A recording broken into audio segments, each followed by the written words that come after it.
Hey everyone, ready for another deep dive. Today we're going to be tackling how to get more confident speaking English. And to help us out, we've got this awesome guide called Speaking English Practice, a guide to confidence and fluency. Awesome title. Right, and it's super approachable. Yeah, I was going to say, like, sometimes these language guides can be kind of dry, Totally. like all about grammar rules and stuff. Yeah, but this one is all about just taking action. Love that. Yeah, and simple steps. And it's got this really, encouraging vibe. I think you'll really dig it. Awesome. Yeah. One thing that really struck me about this guide is, how much they emphasize starting small. Mm-hmm. They get that. The hardest part is just, overcoming that initial fear. Yeah. And just building that, foundation of confidence. Oh, totally. I remember when I was trying to learn Italian. Oh, yeah. I would just get so overwhelmed. Yeah. Thinking about all the verb conjugations and all that stuff.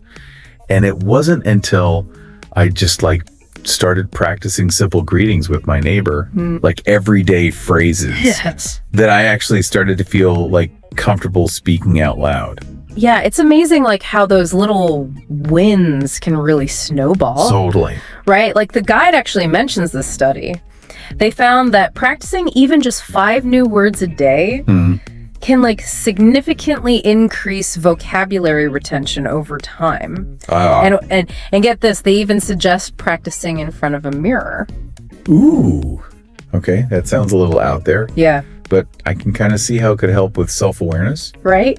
Did they mention anything about feeling self-conscious though? Oh, they totally addressed that. Okay. Yeah, they acknowledge it might feel kind of awkward at first. Sure. But they emphasize that it's such a good way to observe your facial expressions. Yeah. Your body language, all that nonverbal stuff plays a huge role in communication. Totally.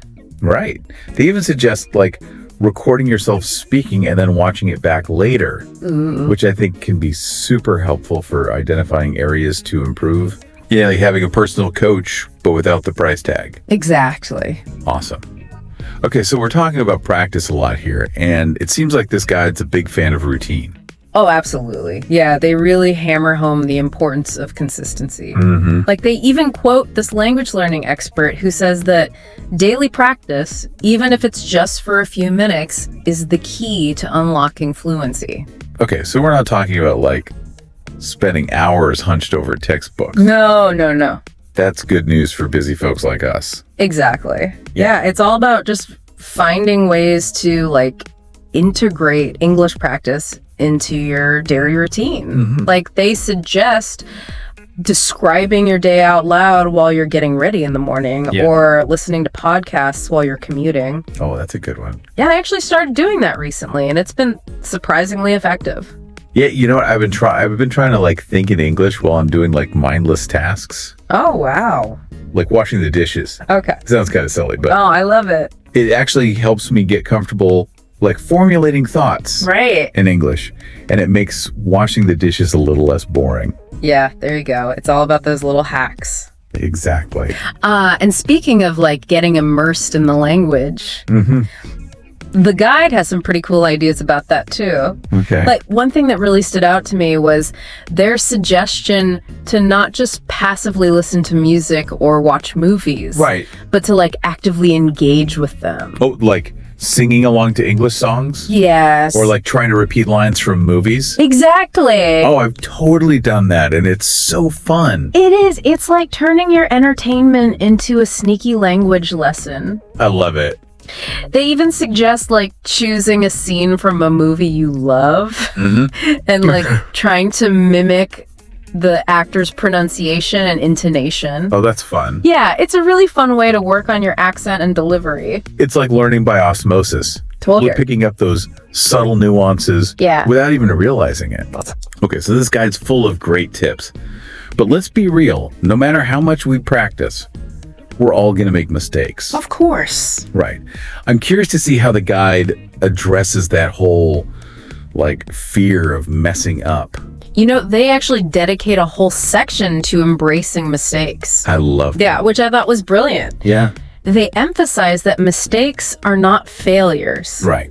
They're valuable learning opportunities. That's such a crucial mindset shift. Right. I used to be so afraid of making mistakes that I would like barely speak at all. Oh, wow. But once I realized that like everyone makes mistakes, even native speakers, Yeah, it really took the pressure off. for sure. It's more about the effort and the willingness to learn from those slip-ups. Exactly. And the guide even mentions that like most people admire the effort that someone makes when they're learning a new language. Yeah. So they're much more likely to be like understanding and supportive, For sure. not judgmental. And let's be honest, sometimes those mistakes can lead to some pretty funny stories. Oh, tell me about it. I have a whole collection of language blunder anecdotes. I'll bet. Like that time I tried to order paella in Spain, but accidentally said playa, Oh. which means beach. Oh, no. The waiter looked at me like I had two heads, but then we both had a good laugh about it. That's awesome. See, it's all about turning those potentially embarrassing moments into learning experiences. And hey, if you can laugh at yourself, you're already halfway there. Totally. But what about when you need that like extra push to stay motivated? Yeah. You know, like I remember feeling so lost when I was learning French. It was like I was wandering around in this linguistic wilderness. Totally. I bet the guide has some good advice for like finding your way. Yeah. They do, and one of their biggest recommendations is finding a language partner. Ooh, that's a good one. I had a language exchange partner when I was learning German, Nice. and it made such a difference. It was like having a built-in cheerleader Yes. and accountability buddy. Someone to celebrate your wins with and help you through those frustrating moments. They really highlight that sense of like camaraderie and shared learning. They even suggest like exploring online language exchange platforms like Tandem or HelloTalk Oh, yeah. if you can't find someone locally. That's great. And, you know, speaking of like tracking progress and getting feedback, the guide also talks about the benefits of self-recording. That's a great idea. I used to record myself reading articles in Spanish. And it was amazing how much it helped me identify like areas where I needed to improve my pronunciation. Right. It's like having your own personalized speech coach right in your pocket. Exactly. And the guide even addresses that whole like cringing at your own voice thing. Oh, yeah. They encourage listeners to be kind to themselves during this process. Yeah. You know, focusing on celebrating progress rather than striving for perfection. Because let's be real, perfection is a myth, especially when it comes to language learning. Totally. It's all about progress, not perfection. Right. Plus, who knows, maybe listening to yourself speak English could become your new favorite hobby. I wouldn't go that far, Maybe not. but I will say that the guide really emphasizes the importance of making language learning enjoyable. Yeah. Like they even suggest finding creative ways to like incorporate it into your hobbies.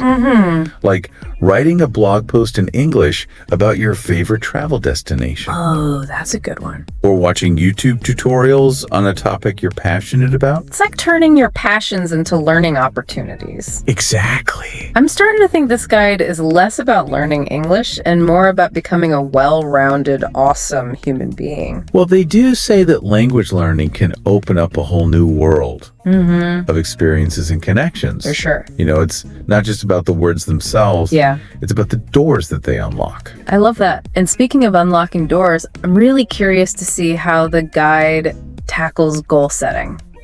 Because let's be honest, that whole fluency thing can feel pretty daunting sometimes. Yeah. I bet there's some good strategies for breaking it down into manageable chunks. Oh, they absolutely do.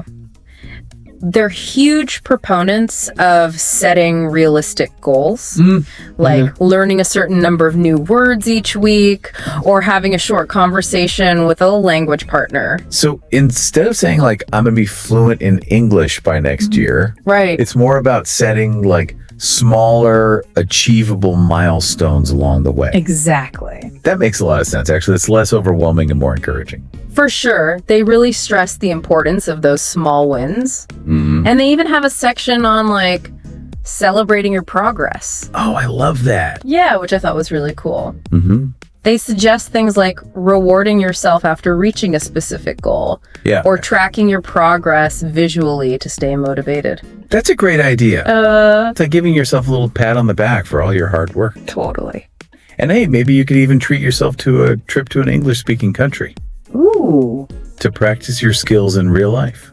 Now you're talking. That sounds like the perfect way to celebrate your language learning journey. Right. Okay, so that's it for part 1 of our deep dive. But before we move on, what's like one key takeaway you think our listeners should really hang on to from this first section? You know, I think the biggest thing is to remember that confidence and fluency come from consistency. And those small, achievable steps. You know, it's not about being perfect. It's about showing up every day and finding ways to make English a part of your life in a way that feels authentic and enjoyable. I couldn't have said it better myself. So to our listener out there, remember, you got this. Stay tuned for part 2, where we'll delve even deeper into this fascinating world of speaking English with confidence. You know, as we dive deeper into this guide, it's becoming clear that it's not just about the technical aspects of speaking English. Right. You know, it really delves into the mindset and the emotional side of language learning. It's true. I think that's what makes this guide so relatable and encouraging. Like, it acknowledges the fear, the self-doubt, those moments when you just feel like giving up. Right. But it also provides those practical strategies for overcoming those hurdles and developing a more positive and resilient attitude towards learning. Absolutely. One thing they touch upon that I found particularly interesting is this idea of active listening. Okay. Like, they emphasize that it's not just about understanding the words that someone is saying, but also paying attention to their tone of voice, their body language, their facial expressions. That makes so much sense. It's like you can know all the vocabulary in the world, but if you're not picking up on those non-verbal cues, you're missing out on like a whole layer of communication. Totally. It reminds me of this time I was traveling in Japan, and I was trying to ask for directions at my phrase book and everything, but I was butchering the pronunciation. Oh, no. And this kind woman, even though she didn't speak much English, could tell I was lost. She just like smiled and gestured for me to follow her. Wow. And she led me straight to where I needed to go. That's awesome. That's a perfect example of how communication goes beyond just words. Right. It's about connecting on a human level, and that's something this guide really emphasizes. I love that. They actually have this exercise where they suggest watching a short video clip with the sound off. Okay. And trying to decipher like the emotions and intentions of the speakers based solely on their body language. Yeah, it's a cool idea. It's like a language learning game. Right. But it also helps you become more attuned to those subtle cues in real life conversations. Totally. Definitely going to try that one. Awesome. You know, speaking of paying attention to how words are spoken, the guide also has a whole section on the importance of reading aloud. Yes, they talk about how reading aloud like engages multiple senses. Okay. Which helps you internalize the sounds and rhythms of the language. Makes sense. They even suggest recording yourself reading a passage. And then listening back to it to identify areas where you can improve your pronunciation. I've actually started doing that with podcasts. Oh, cool. Like I'll pause the episode and try to repeat a sentence or phrase out loud. Nice. Focusing on getting the intonation and pronunciation just right. Yeah. Can be a bit of a tongue twister sometimes. Yeah. But it's a fun challenge. And those challenges are what help us grow right. Totally. The guide even suggests picking a text that's slightly above your current level. Okay. Like something that pushes you just a little bit outside your comfort zone. I like that it's like a mini workout for your language muscles. Exactly. And you know, speaking of workouts, the guide also talks about incorporating humor into your learning routine. Yes. Which I thought was a fun twist. They suggest watching comedies, listening to stand-up routines, even trying to tell jokes in English. Oh my gosh. I remember when I first started learning English, I was obsessed with watching sitcoms. Oh, yeah. Like Friends in the Office. Funny. I would rewind the same jokes over and over again, trying to figure out why they were funny. It's like a crash course in cultural humor. Totally. It forces you to think outside the box and really understand the nuances of the language. It definitely did. And it made learning so much more enjoyable. For sure. It's like if you can laugh in another language, you're really starting to get it. Absolutely. And speaking of getting it, the guide also talks about the importance of finding your own voice in English. Like they emphasize that it's not about trying to sound exactly like a native speaker, Right. but about expressing yourself authentically and confidently. That's such an important point. I used to worry so much about my accent Yeah. and trying to sound perfect. But then I realized that what really matters is being able to communicate effectively and connect with others. Totally. It's about letting your personality shine through, even if your grammar isn't always flawless. They have this great quote in the guide that says, "Your voice is unique and valuable, and the world needs to hear it."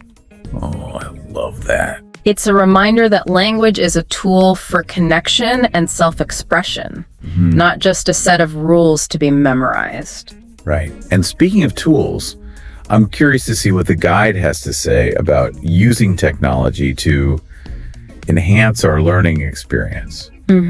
There are so many cool apps and online resources out there these days. And I know it's overwhelming. It could be overwhelming to know where to start. They actually have a whole section dedicated to using technology effectively. Okay. They suggest exploring everything from language exchange platforms to pronunciation tools Okay. to virtual reality experiences that can immerse you in different cultures. Virtual reality for language learning. That's amazing. I know, right? It's like stepping into another world right from your living room. That's so cool. They talk about how technology can help us personalize our learning, connect with other learners, All right. and make the whole process more interactive and engaging. Right. They even recommend using social media to follow English-speaking influencers. Oh, that's fun. Or join online communities where you can practice your skills in a more casual setting. It's like having a whole world of language learning resources right at your fingertips. It really is. I've actually been using an app that lets you record yourself speaking,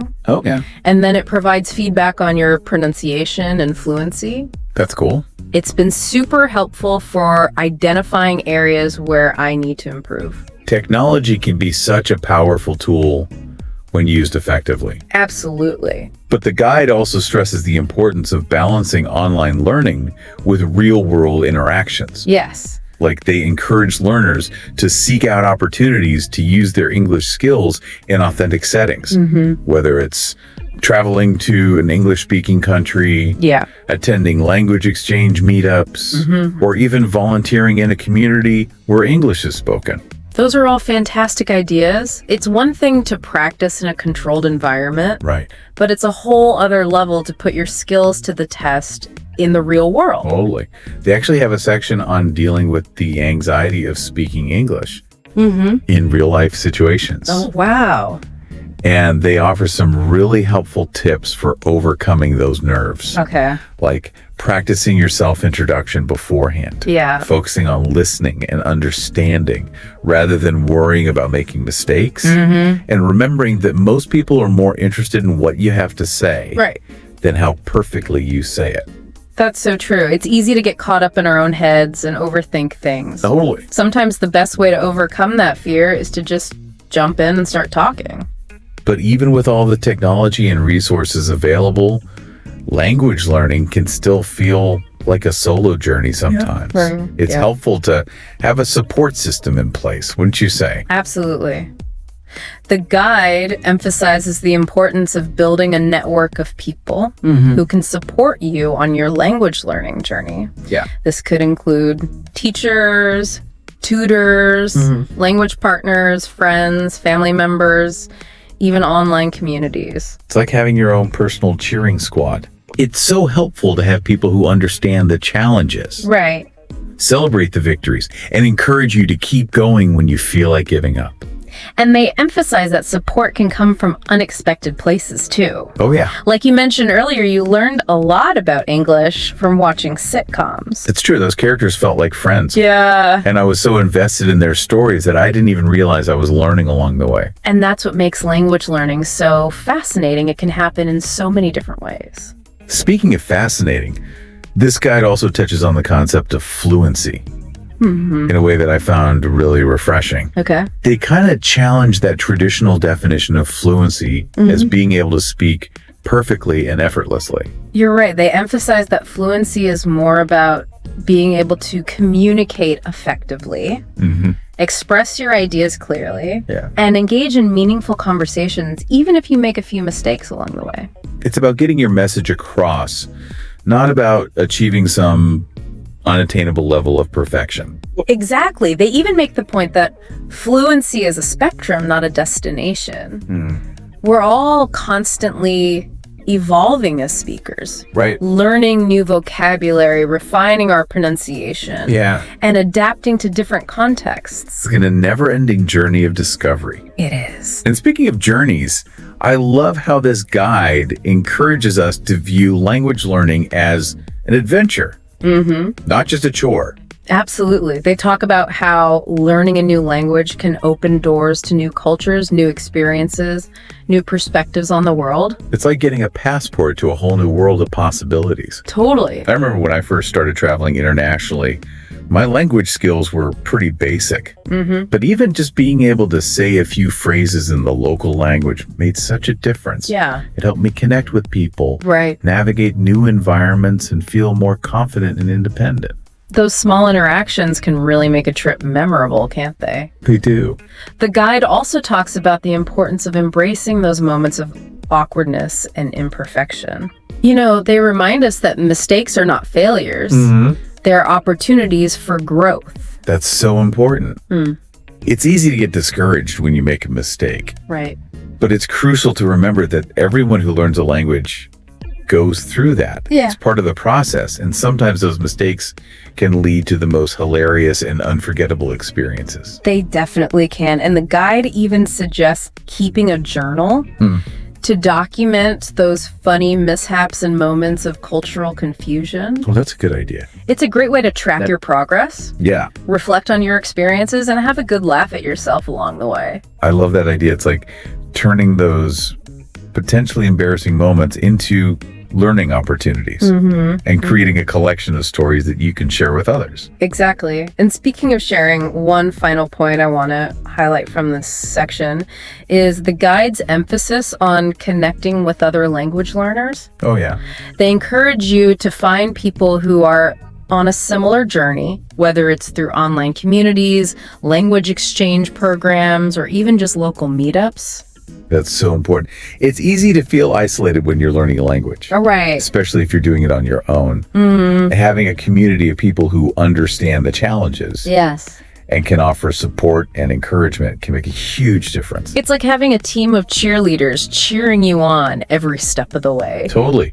And they even suggest organizing language learning challenges or activities with friends or family members. Oh, that's fun. It's a fun way to make the learning process more social and interactive. It reminds me of when I was learning Spanish. My friends and I would have these Spanish-only nights Oh, fun. where we would cook a Spanish meal together and try to only speak Spanish throughout the evening. I love that. It was a chaotic but hilarious way to practice our skills Yeah. and bond over our shared love of the language. That sounds like so much fun. And it highlights the importance of finding ways to make language learning a part of your life, not just a separate activity that you do in isolation. Right. It's about integrating it into your hobbies, your social interactions, your everyday routines. It's about making it a natural and enjoyable part of who you are, Exactly. rather than a chore or a burden.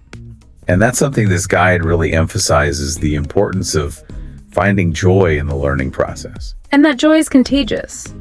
When we're passionate about something, it shines through in everything we do, and it inspires others to join us on the journey. That's a great point. So to our listener out there, if you're feeling inspired to dive into the world of English speaking, remember to find ways to make it fun and engaging for you. Yeah. And don't be afraid to share your passion with others. Who knows, you might just inspire someone else to embark on their own language learning adventure. And what's more rewarding than sharing the gift of language and connecting with others on a deeper level? Beautifully said. All right, that wraps up part 2 of our deep dive. Stay tuned for part 3, where we'll explore some final insights from the guide and leave you with some actionable tips to take your English speaking skills to the next level. Welcome back to our deep dive. It's time for part 3. All right, let's wrap this up. Okay, so in the last part, we were talking about how the guide encourages us to see language learning as like an adventure. Mm-hmm. I'm curious to see where they take that idea in this last section. Well, one thing they touch on is the idea of like actually using your English skills in real world situations. Mm-hmm. Like they challenge the reader to identify 3 specific situations in their daily life Okay. where they could actively use English. Ooh, I like that. It's like a call to action. Right. Encouraging us to like move beyond the textbooks and the apps and actually put our skills to the test. Exactly. I'm trying to think what my 3 situations would be. Well, they give some good examples, Oh, like yeah. striking up a conversation with an English-speaking colleague at work, or ordering food in English at a restaurant, or even joining like an online forum, Yeah. or a group discussion on a topic that you're interested in. Those are all great ideas. Yeah. It's about finding those opportunities to step outside of our comfort zones and use English in a way that feels authentic and meaningful. Exactly. You know, it reminds me of this time I was traveling in Italy. I was in this tiny cafe trying to order a cappuccino. Yeah. My Italian was pretty rusty, but I managed to like stumble through a few phrases. Nice. And the barista smiled and said, "Your Italian is very good." It was such a small interaction, but it gave me this boost of confidence. I bet. And it made me want to keep practicing and improving. It's amazing how those small interactions can have such a big impact. Totally. You know, the guide actually cites research that shows that even brief conversations in a foreign language can actually reduce anxiety and boost self-esteem. That makes so much sense. It's like every time we use our English skills in the real world, we're proving to ourselves that we can do it. Yeah, And that feeling of accomplishment is super motivating. totally. But you know, sometimes those real world interactions don't always go as smoothly as we'd like. Of course. I'm curious to see if the guide offers any advice for dealing with those moments of like miscommunication or awkwardness. They do. They actually dedicate a whole section to navigating communication breakdowns, which I thought was really insightful. Yeah. They encourage us to view these moments not as failures, Right. but as opportunities to learn and improve our communication skills. That's a great perspective. Yeah. It's like instead of getting flustered or embarrassed, Yeah. we could use those moments to analyze like what went wrong and figure out how to communicate more effectively next time. Exactly. They even suggest using humor to diffuse those awkward situations. Okay. They have this great example where someone accidentally told a waiter, "I'm fine, thank you," when asked how they liked their steak, which was clearly overcooked. Oh no. But instead of getting upset, they just laughed it off and said, "Well, at least I'm honest." I love that. And the waiter found it funny too. Oh. And they ended up having a good laugh about it. You see, humor can be such a powerful tool for like breaking down barriers and building connections. It's like a universal language that everyone understands. I've definitely used humor to smooth over some awkward language blunders in the past. Me too. But sometimes, even with the best intentions, those miscommunications can lead to misunderstandings or even conflicts. Right. I'm curious to see if the guide addresses that aspect of like cross-cultural communication. They do. They have a section on cultural sensitivity Okay. where they emphasize the importance of being aware of cultural differences in communication styles, nonverbal cues, and even humor. That's so crucial. What might be considered polite or funny in one culture could be perceived as rude or offensive in another. Exactly. It reminds me of this time I was in Japan and I was trying to compliment someone on their beautiful calligraphy. Okay. And I used the word amazing, but I apparently used the wrong tone of voice and it came across as sarcastic. Oh, no. The person was clearly offended and I felt terrible. Oh, that's a great example of how even small nuances in language can have a big impact. It definitely was a learning experience. Yeah. It made me realize how important it is to not only learn the words of a language, but also understand the cultural context Right. in which those words are used. Exactly. The guide actually recommends immersing yourself in the target culture Okay. through movies, music, literature, and even online forums. Okay. They say that observing how people interact and communicate in different cultural settings can be incredibly insightful. That's a great tip. It's like getting a crash course in cultural etiquette and communication styles. For sure. But even with all this knowledge and practice, I think it's natural to still feel a bit nervous or self-conscious when speaking English in front of others, especially if you're not a native speaker. Right. I'm curious to see if the guide offers any tips for overcoming those feelings of like insecurity or self-doubt. You know, they have a whole section on building confidence from the inside out. I love that. Yeah, they emphasize that a lot of our fear and anxiety stems from negative self-talk and limiting beliefs. Oh, I'm so guilty of that. Right. That I'm constantly second-guessing myself and worrying about making mistakes. Well, they actually suggest replacing those negative thoughts with positive affirmations, Okay. because I am a capable and confident English speaker, or I am constantly learning and improving. I love that it's like rewiring our brains to focus on our strengths and our progress rather than dwelling on our perceived weaknesses. Right. You know, they also talk about the importance of celebrating our accomplishments, no matter how small they may seem. Yes, they encourage us to acknowledge our progress, even if it's just learning a few new words Yeah. or having a short conversation in English. Those small wins can really add up over time. It's like instead of focusing on how far we have to go, we're appreciating how far we've already come. Totally. It reminds me of this quote I read once. The journey of 1,000 miles begins with a single step. Ooh, that's a perfect analogy for language learning. Right. And the guide even encourages us to visualize ourselves speaking English fluently and confidently. Bro. You know, like imagine how it would feel to effortlessly communicate your thoughts and ideas. Yeah. They say that visualization can be a powerful tool for manifesting our goals. I love that it's like we're creating a mental blueprint for success. Right. And, you know, speaking of success, I think it's important to acknowledge that fluency looks different for everyone. It's not about achieving some arbitrary standard of perfection, Right. but about being able to communicate effectively in the ways that matter most to you. Absolutely. The guide actually encourages readers to define what fluency means to them, you know, based on their individual goals and aspirations. I think that's such an empowering message. Totally. It's like we're taking ownership of our language learning journey and defining success on our own terms. Exactly. So to our listener out there, remember that your language learning journey is unique to you. There's no right or wrong way to do it. Right? The most important thing is to find what works for you. Embrace the challenges Yeah. and celebrate your progress along the way. Beautifully said. Well, that brings us to the end of our deep dive into speaking English practice, a guide to confidence and fluency. It was a good one.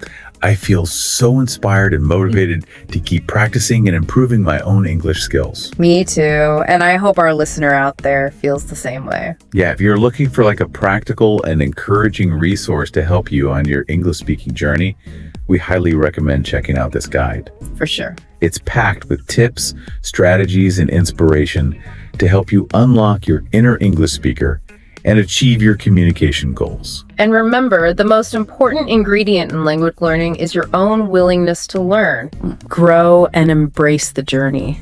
That's so true. So Yeah. keep practicing, keep exploring, and most importantly, keep believing in yourself. Yes. We're cheering you on every step of the way. Until next time, happy learning. And happy speaking.